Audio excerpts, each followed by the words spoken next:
vai ser exigido em determinada medida um sacrifício. Assim como eu tô aqui, meu pai pode ser preso, pode acontecer coisas com ele, nunca mais ver ele na minha vida, pode acontecer. Mas é um risco que eu tô assumindo porque eu acho que vale a pena lutar por liberdade. Quer dizer, deputado Eduardo Bolsonaro, que agora vão dar argumentos para você dizer que é perseguido. As coisas estão mudando, né? Rápido. É o que eu falei ontem, né? Parece que agora a bananinha tá entrando do jeito que eles não gostam, né? Eu acho tão engraçado esse pessoal, e eu dou graças a Deus que muita gente em Brasília é arrogante. A arrogância é uma bênção de Deus quando ela recai sobre os seus inimigos.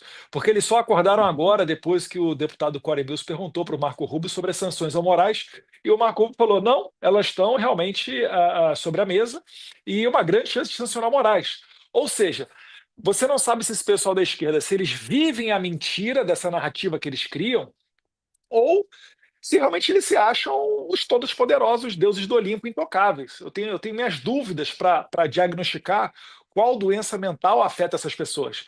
Porque o cara me comprou briga com Jason Miller, né, com o Elon Musk. Eu lembro quando ele baniu o X, uma outra pessoa, o Stephen Miller, que é um dos principais conselheiros do Trump hoje, criticou demais esse banimento feito pelo Alexandre de Moraes. Aí depois o cara vai e manda uma ordem de prisão. É tudo que você falou, Paulo. Não quero ser repetitivo, eu estava acompanhando o teu programa. Ele faz tudo o que faz e, de repente, ele se vê surpreso porque querem me sancionar e realmente é verdade que existe esse trabalho ocorrendo. É difícil de entender a cabeça de um esquerdista. No Rio de Janeiro, você também é carioca, apesar de ser deputado por São Paulo, a gente tem uma expressão que é: o cara acreditou no próprio caô. O cara... a minha dúvida a respeito da esquerda é essa. Você acha que em todo esse momento, Eduardo, existia um real desprezo, né? A Mônica Bergamo ainda publicou uma reportagem, vou chamar assim, no final de semana, dizendo que o Itamaraty achava que era tudo obra das Big Tech, que na verdade que você era visto como apenas um surfista e não poderia... Deus, deixa assim, tá muito bom. Mas aí no mesmo dia o Paulo Gonet abre uma ação criminal com você. Mas eles esqueceram de alinhar o discurso, né?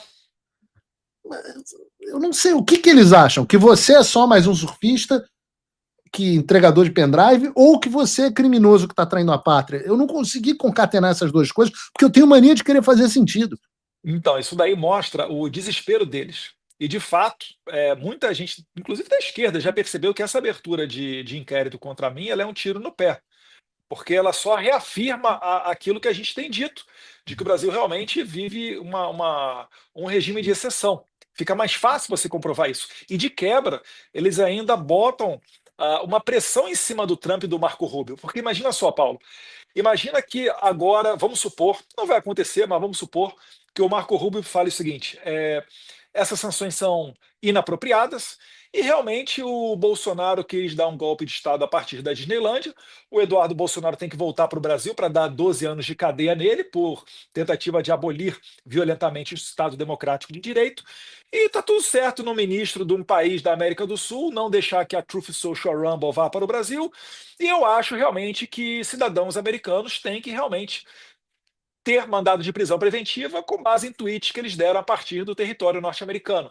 Assim, eu estou começando a suspeitar que eles estão desejando talvez essas sanções, porque parece que eles não estão se esforçando tanto assim para não tê-las, né? Não sei se eles estão imaginando que possa ocorrer um efeito semelhante ao do Canadá, ou alguma coisa nesse sentido, achar que vai ocorrer um movimento de união em prol do Alexandre de Moraes, que vai liderar uma campanha pela soberania nacional. Eu queria até ouvir você, né? Se por acaso alguém da esquerda está pensando nessa estratégia, o que você acha que aconteceria?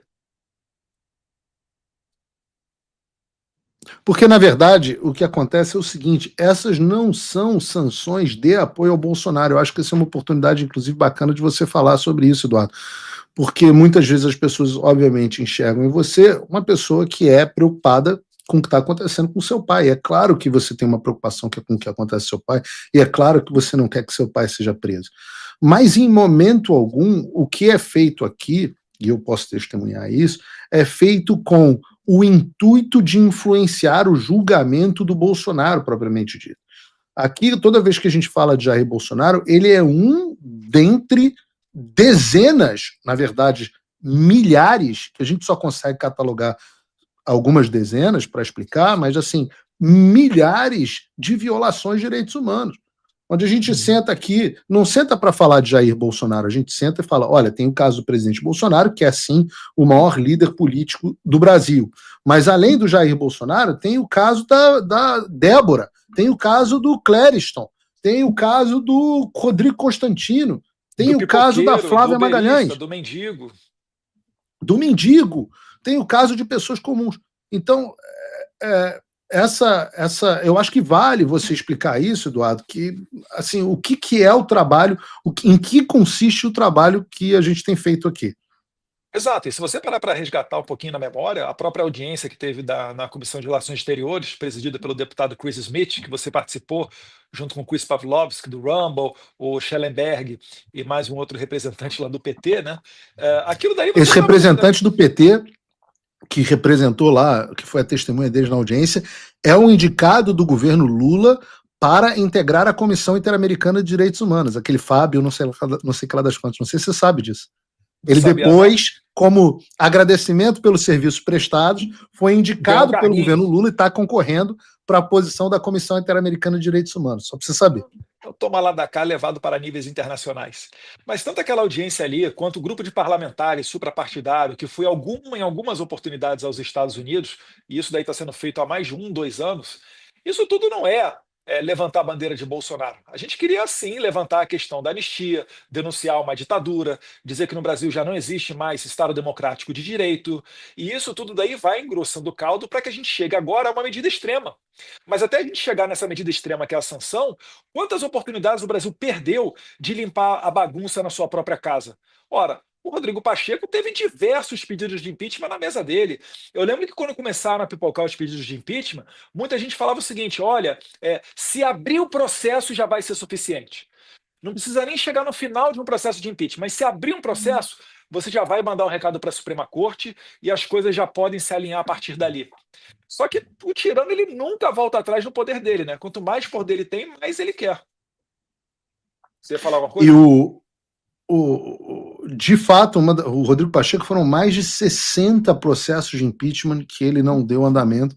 Obviamente, é uma das pessoas aí no topo da lista dos responsáveis pelo que aconteceu no Brasil. Mas uma certeza que nós sempre tivemos era, em todas as contas que nós fizemos, foi Alexandre de Moraes sempre vai dobrar a aposta. É importante que as pessoas entendam isso. Ninguém, em momento algum, tem qualquer ideia ou aposta de que o Alexandre vai recuar, concorda?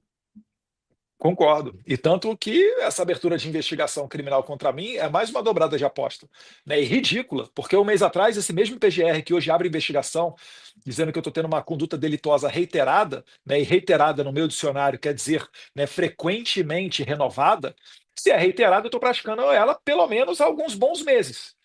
Então, calma aí, como é que 30 dias atrás ele disse que quando não pegou, não confiscou meu passaporte, a minha conduta era legal nos Estados Unidos, e agora 30 dias depois se tornou uma conduta ilegal, reiteradamente cometida? É um fato novo que tem vindo à tona para justificar isso? Absolutamente nenhum. Então isso demonstra que o Alexandre de Moraes, mais uma vez, está dobrando a aposta. Quando ele vai para cima de Jair Bolsonaro, que acabou de ser intimado para prestar esclarecimento sobre me sustentar no exterior, ele está indo para cima dos familiares dos exilados. Todo regime acontece isso, gente. Quando o pessoal, né, sai de Cuba, sai da Venezuela, sai da Coreia do Norte e começa a denunciar o regime, o que acontece com os familiares deles? São torturados, são presos, né, sofrem processos. Essa é a mesma mentalidade dos médicos cubanos.